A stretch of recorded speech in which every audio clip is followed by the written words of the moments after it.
Beto O'Rourke is fighting to stay in that top tier of Democrats running for the nomination. His support more than halved between March and April. But as Karine keeps reminding us, it's so early. He's down to 5% in the latest Quinnipiac poll. But his actions over the last few days may indicate he's ready to evolve as a candidate. He seems poised to address the main criticisms at this early stage of his candidacy. Garrett and the table are back. Garrett, we were just talking in the break that no one should count Beto out. He's someone, and he sort of has that charming, tell me what I'm doing wrong and tell me how you think I can fix it, very sort of self-aware chip to him that not all politicians have. How's that manifesting in what you saw today?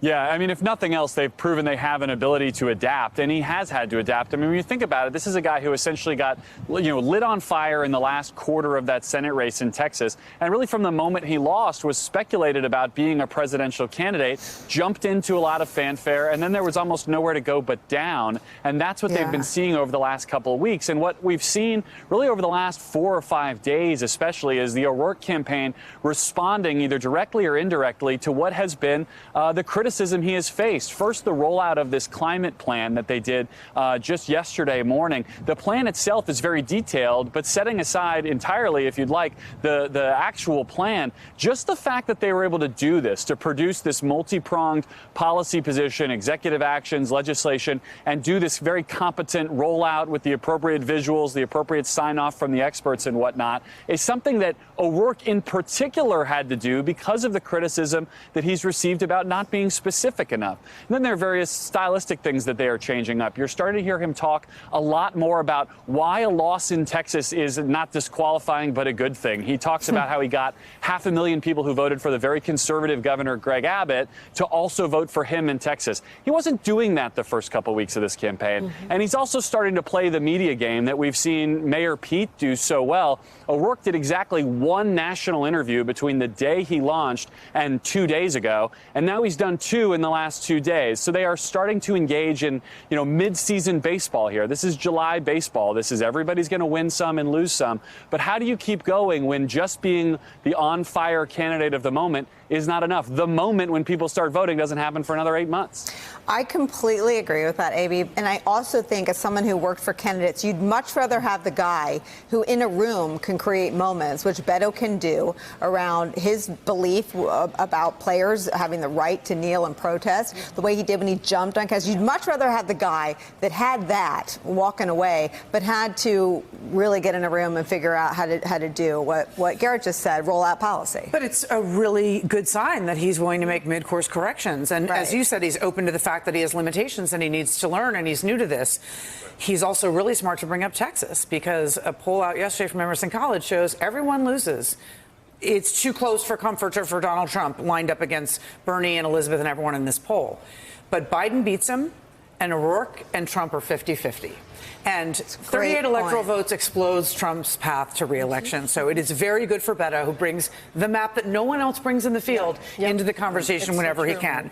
But what's also interesting is I am actually on board with Buttigieg and Beto waiting to do their white paper pile that Elizabeth Warren focuses her energy on, because the idea of connecting first instead of doing the Hillary mistake, which is to whip out white papers and be dry and nobody cares, is actually, I think, smart premise that they have to connect with you and buy in. They'll get to the details later. There's plenty of time. The debates, this is a long, long haul. It's in the embryonic stages, and Karine is right.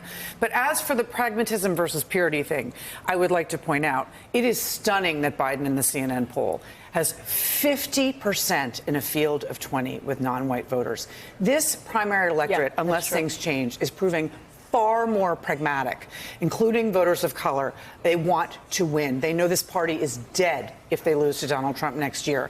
And the idea of risking that seems too dangerous to these voters. Yeah, well, it also is a big blow. No, I was going to say I would call that the Obama bump as well, because Biden is remembered fondly as being Obama's number 2. And I think that factors in. We saw you played that clip where he goes in about Obama and talks about how wonderful and amazing Obama is. And I think that's what you're seeing. It's pretty baked in that way. But don't you think the idea of identity politics is always used negatively. No one says that positively. And the idea that African American voters vote based on race is always been a lie. Right. It's always been a lie. And I really push back when people say we shouldn't do identity politics. It's incredibly important to talk about people's identity because and it's positive. It's a positive, and it plays into how they vote and who they are and how they see the candidates, how candidates speak to them clearly. But I want to say something about Beto. I think the problem that Beto had was there was such a kind of, people were expecting so much from him. And so when he announced, yes, he got a bounce, but he didn't take advantage of it. And I think that's what happened. And then what you saw is you saw Mayor Pete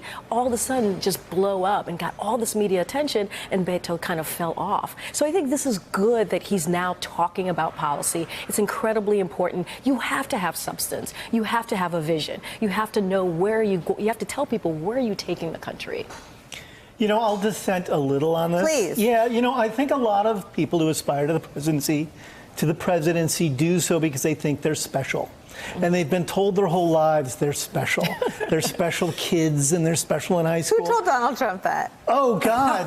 Donald Trump told himself that from like age 4, right? But he was told by his family for decades he was special.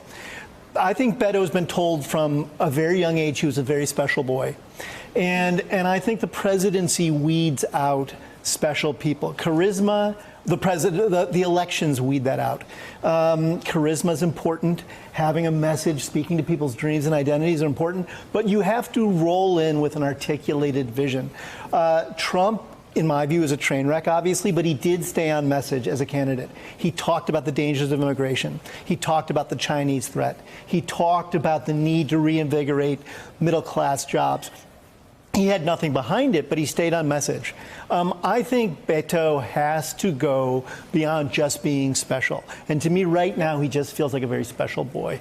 Garrett, you know what I think he should do? He should do interviews with the reporters on the trail covering him every day. That's my everyday free press advice for anyone running for president. I know. He should every day start his day Nicole, talking to you. I will say this.